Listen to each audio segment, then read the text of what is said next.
Hey guys, Mustafa the Ignorant is here.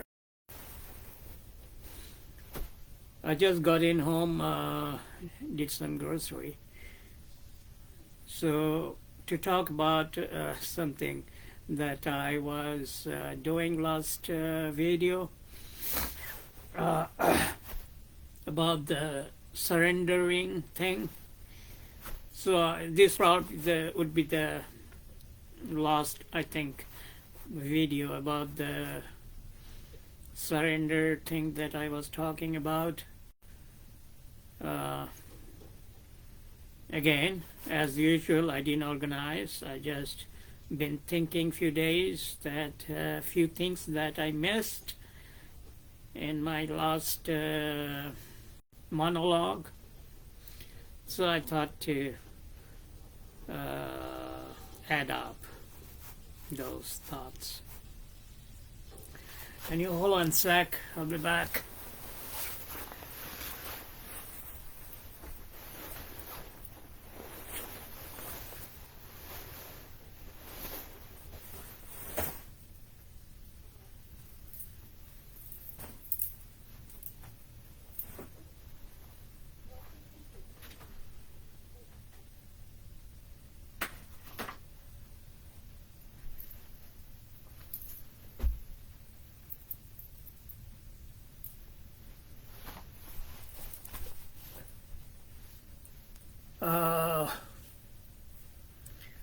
I don't know if you can see. Anyway, so I was talking about a few things that I missed in my last monologue about the surrender process. As I probably told you before,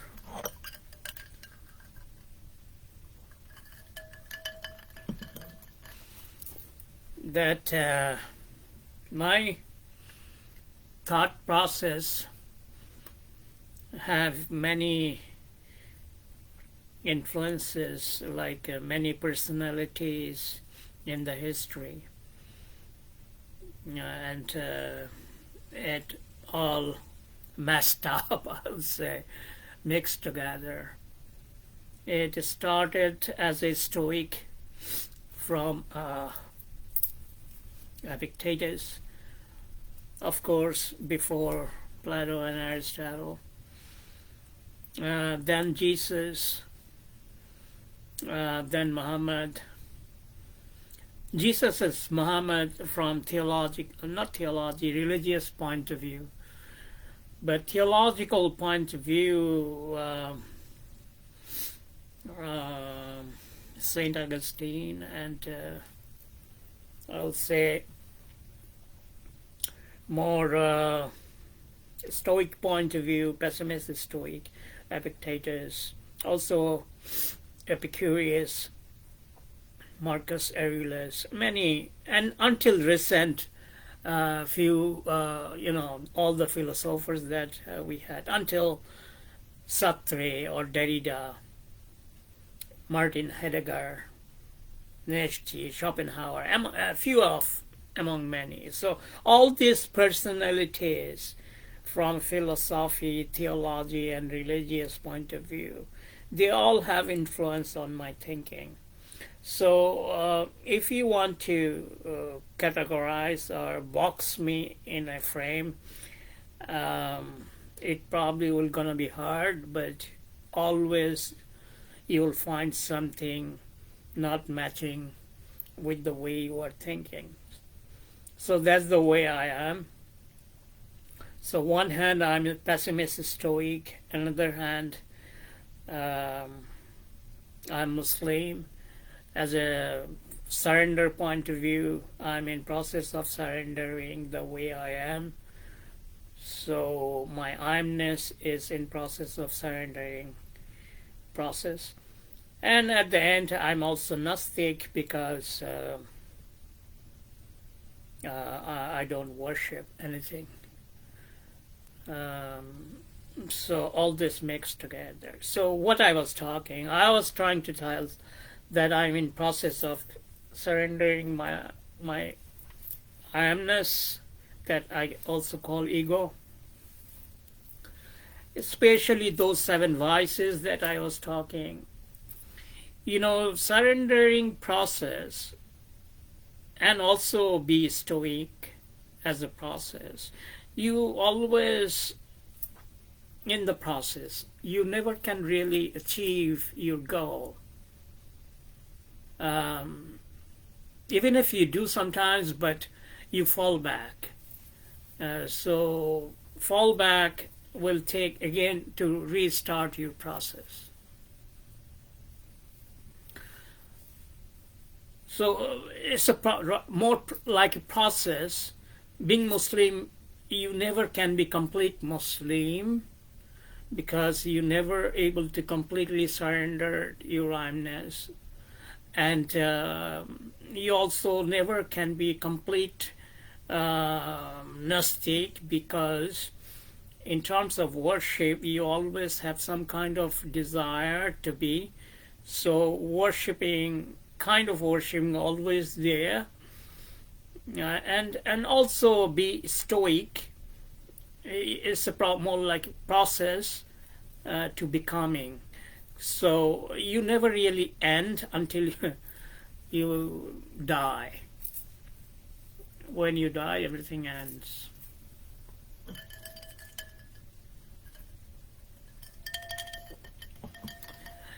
Any of these 3, stoic, Muslim, or Gnostic, to become, you have to have these 3 skill, I'll say.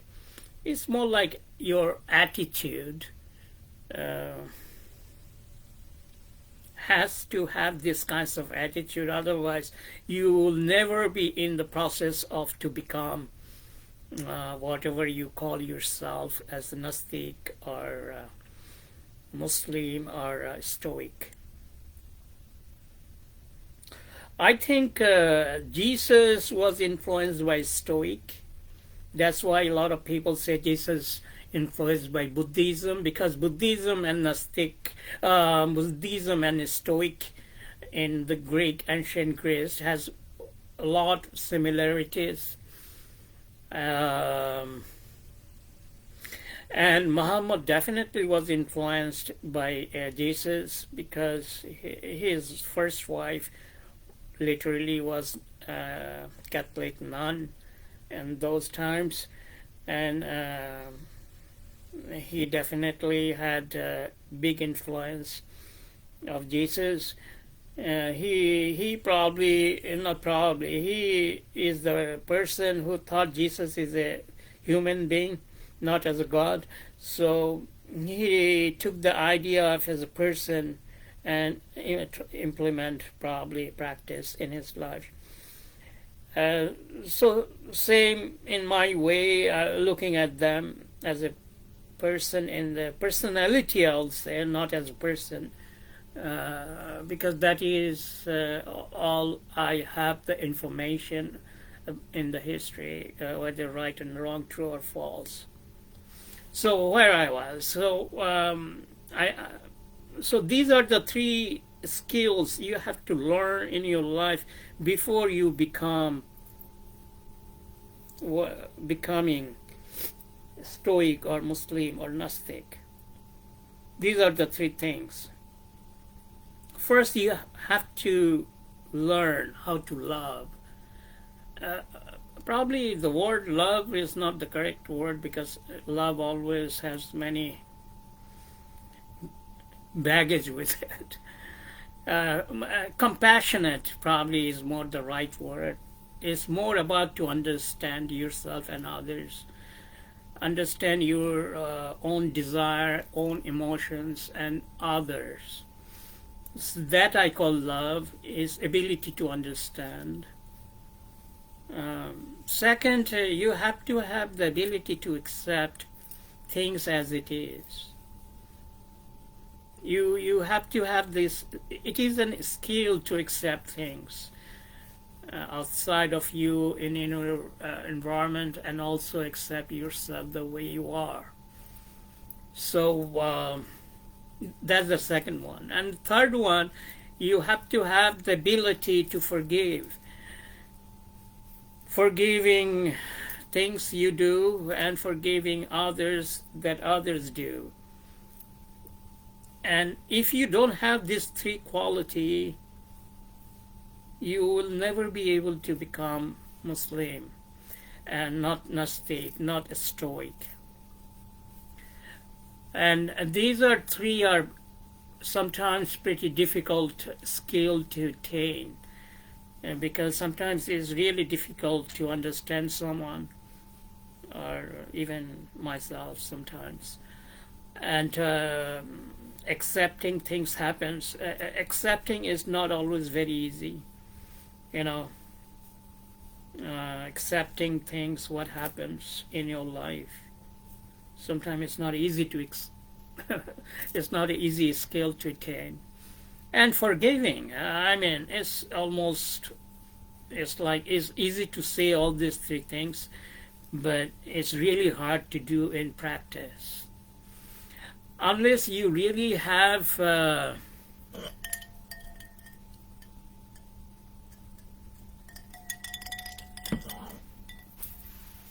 these three things, three skill in you,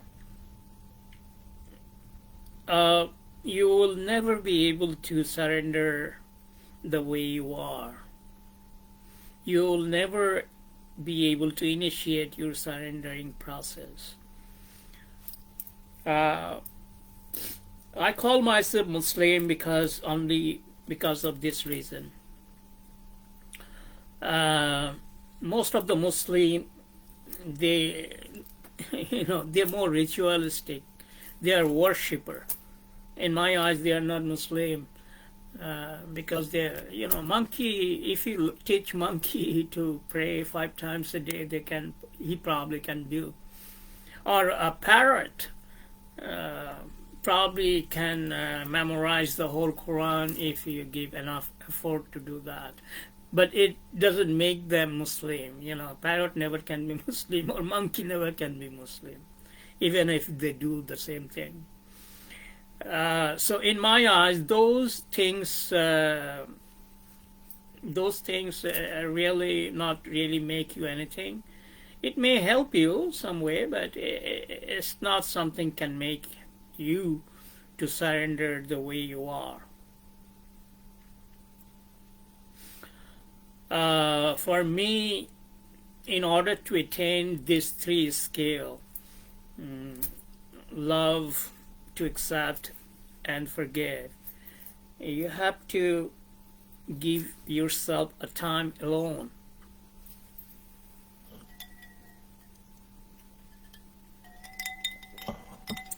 If you cannot live alone at least some part of your life, you will never be able to practice this skill or quality, I would say.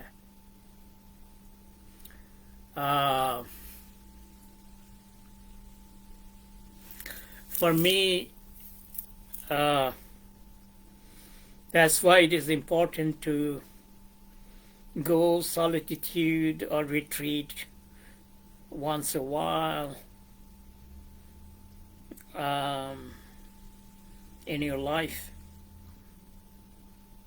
And because if you are not alone, you never can able to give reflections. And in order to reflect yourself, you have to be alone. Otherwise, you always be in something, in a reacting mood. So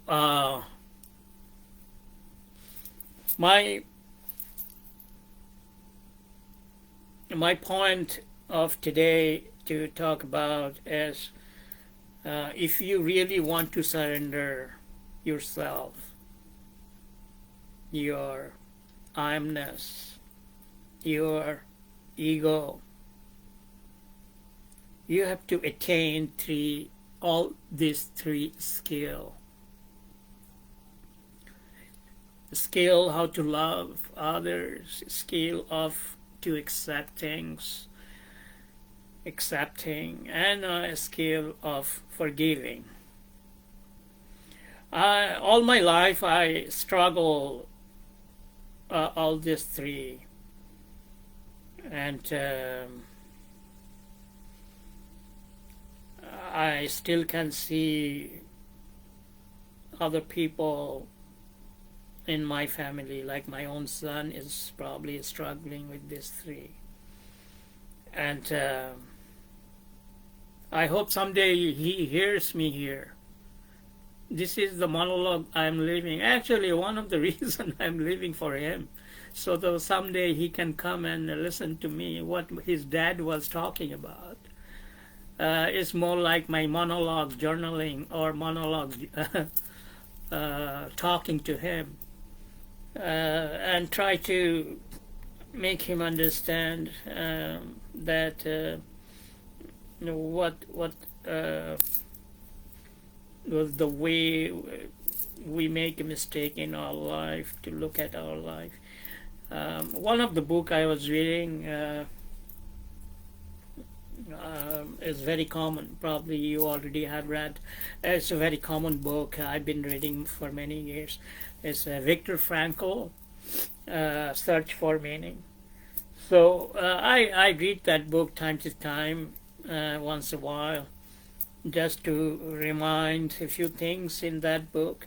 And although the writer of the book, Viktor Frankl, tried to say that you have to find meaning everything in your life, and the way you assign the meaning, your attitude form out of it, whether it is negative or positive. But you can find a meaning in everything. And that probably one of the things that he was trying to tell in his book. But for me, finding a meaning, if it helps, then it's okay. But if you don't see any meaning in something, don't be depressed. Sometimes we just don't find meaning, and it seems like more meaningless. I like all those pessimist philosophers who said life has no meaning, and a lot of time people who read their book get very negative and even suicidal, like Albert Camus, or if you read Albert Camus or Nietzsche, or many other Kierkegaard, many other philosophers, be careful. Having no meaning in existence should not frustrate you. Even if you don't see the meaning in anything that happens in your life, it's still, for me, it's meaningful.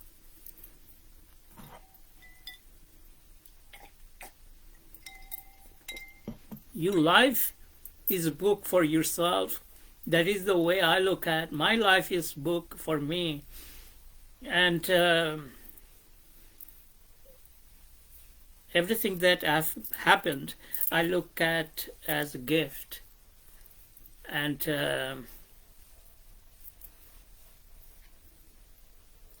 gift means it does have some kind of meaning inherent or hidden. So I don't look at anything good and bad or right and wrong. That's judgmental thinking. I try to avoid it. But the why I look at everything is a gift, and my whole life is a book to look back. Nobody else can do that. I mean, not in my book. They have their own book. Everybody has one. So if you want to surrender your self or the way you are, so just those 7 vices that you want to create, the virtue out of it. I suffered a lot out of, like, my vice was anger, and I try to be patient. That's probably the reason they will say patience is the opposite virtue of anger. It's only because angers make you impulsive, and impulse, anything that you do, very likely would be wrong. So you need patience in order to do the reflections on the anger. So I'm in the process of surrendering all my vices to make it virtue in my day-to-day daily life and look at myself. And that is another reason I live just alone and try to live with myself only, and so that I can give attention to those things. Anyway, that's why I came today and try to explain that, what 3 skill you need.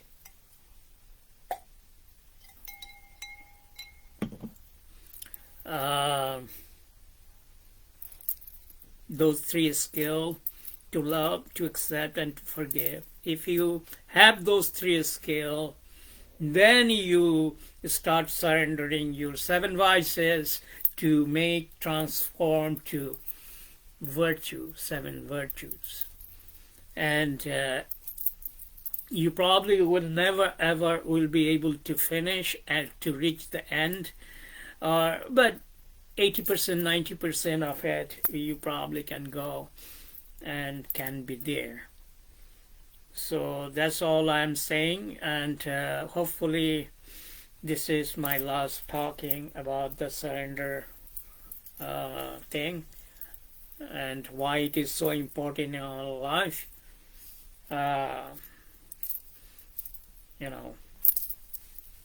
If somebody wants to be happy, peaceful, and want to live in present, you have to have those 3 things. Then once you move into the surrendering process of surrender, then slowly your happiness and peaceful and idea of make your life full of richness start coming in. So that's all today. Thanks for having me here. I'll talk to you soon. Thank you. Have a nice day.